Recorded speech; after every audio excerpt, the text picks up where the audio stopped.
मैं हिंदू धर्म पे बहस करने के लिए तैयार हूं। बुलाइए किसी भी आरएसएस के प्रकांड पंडित को, मैं उससे बहस करना चाहता हूं। वो करे हमसे हिंदुइज्म की बहस। किस पे बहस करना चाहता है? रामचरितमानस पे, गीता पे, किस पे बहस करना चाहता है? सन्यासी किसको कहते हैं? सन्यासी कहते हैं जो गृहस्थ धर्म को त्याग देता है, उसको सन्यासी कहते हैं ना। वो सांसारिक सुख को त्याग देता है, उसको योगी कहते हैं। भगवान राम अपने सौतेले भाई के लिए, पिता के वचन के लिए, सौतेली मां के लिए अयोध्या का राजपाट छोड़ करके कहां चले गए? जंगल। योगी जी का ओरिजिनल घर जानते हैं कहां है? उत्तराखंड। उत्तराखंड जो है वहां जंगल है, तो ये जंगल और पहाड़ से कहां आ गए? लखनऊ। इसको समझिए आप कि हर पीला चीज सोना नहीं होता और हर भगवा पहना इंसान संत नहीं होता है। दंगाई हैं ये लोग, दंगाई हैं। और इनके विचार आप सुनिए। ये जो ढोंगी हैं, इन्होंने एक सेना बनाई। अब देखिए हिंदू धर्म को कितना बदनाम कर रहे हैं। हिंदू युवा वाहिनी, ये हमारे धर्म का अपमान है। हमारे धर्म में तमाम तरह की व्यवस्था अपने आप की गई है। सबसे पहला बात, अरे जो जैसा करेगा वैसा भरेगा, ये मूल बात है। तो कोई अगर अत्याचारी है, पापी है, उसका सजा भगवान देंगे। तुमको टेंडर कब मिला बे?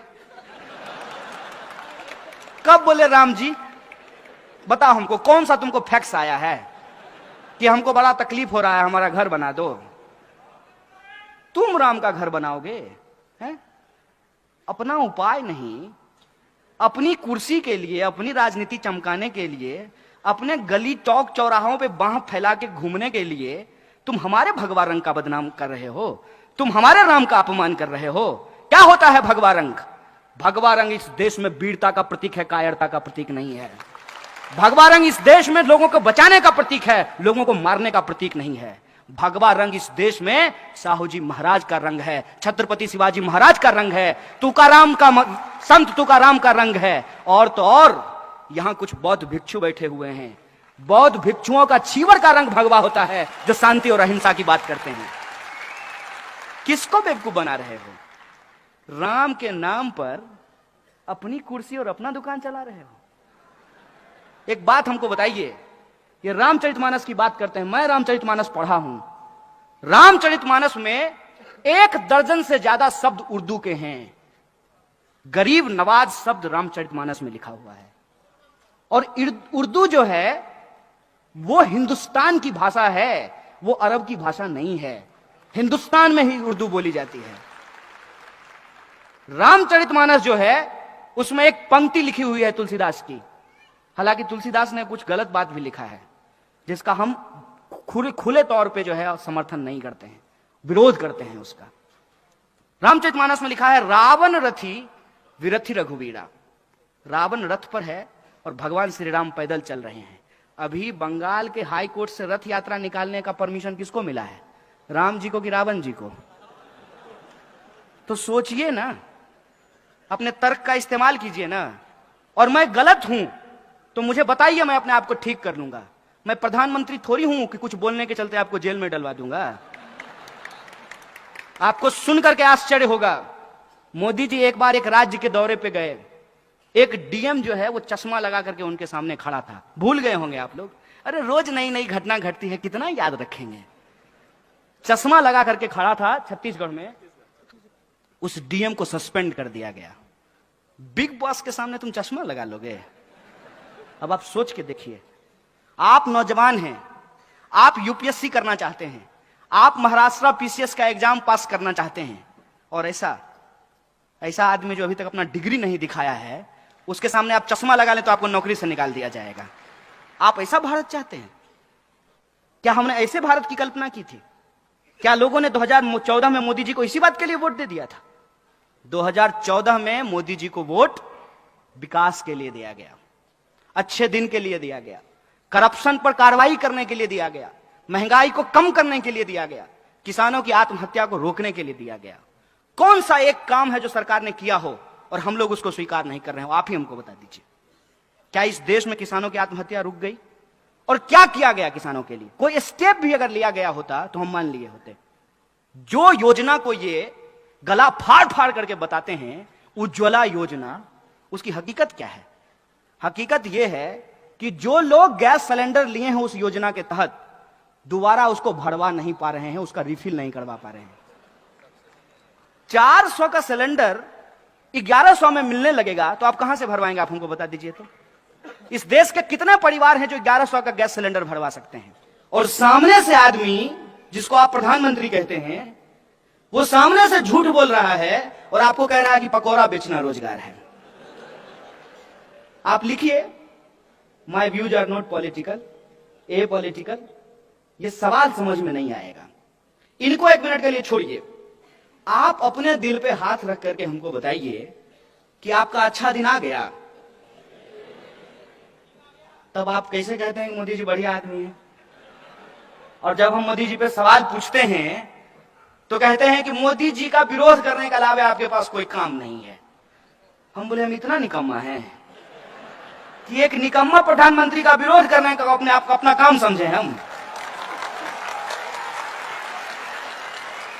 ये हमारा काम नहीं है और ना मैं ये काम कर रहा हूं।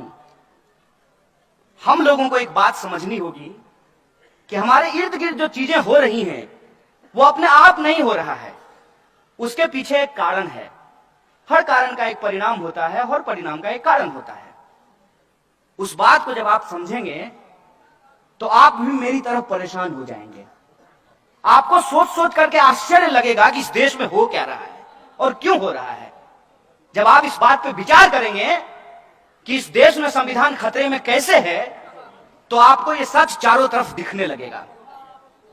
और मैं साधारण उदाहरण से आपको एक बात बता देता हूं। हाथ आगे करके जिस संविधान की प्रस्तावना को, उद्देशिका को आपने पढ़ा है, उसके शब्द पे आपने कभी गौर फरमाया है? उसके शब्द क्या कहते हैं? उसके शब्द कहते हैं हम भारत के लोग। समाज में क्या होता है? महार है, मातंग है, दलित है, ओबीसी है, धनगर है, मराठा है, ब्राह्मण है, चितपावन है, मैथिल है, बिहारी है, मराठी है। क्या होता है? उद्देशिका क्या कहती है? We the people of India, हम भारत के लोग। फिर भी आपको लगता है कि संविधान खतरे में नहीं है। और संविधान की उसी प्रस्तावना के मूल्य क्या हैं कि आप चाहे हिंदू हो या मुसलमान हो, सिख हो या ईसाई हो, बुद्धिस्ट हो या जैनी हो, या आप किसी धर्म को नहीं मानते हो, लेकिन आपका अधिकार किसी और दूसरे भारतीय के अधिकार के बराबर है। यह आपको आपका संविधान अधिकार देता है। महिला हो कि पुरुष हो, काला है कि गोरा हो, मोटा हो कि पतला हो, हमारा वोट बराबर है। यह अधिकार आपको आपका संविधान देता है। और पिछले सालों में इस देश में क्या हुआ है उस पर गौर फरमाना जरूरी है। जिस उत्तर प्रदेश का हम लोग अभी जिक्र कर रहे हैं, जिस उत्तर प्रदेश के मुख्यमंत्री हैं अजय सिंह बिष्ट, यही है ना? कहते क्या है अपने आप को? तो जो अपना नाम बदल लिया हो उसको शहर का नाम बदलने में मजा आएगा कि नहीं आएगा?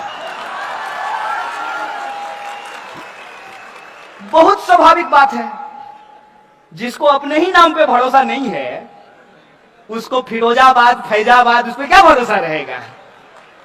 जिस दिन उन्होंने जात के नाम पे आपकी वोट खरीदी थी, उस दिन ही उन्होंने संविधान और लोकतंत्र का सौदा कर लिया था।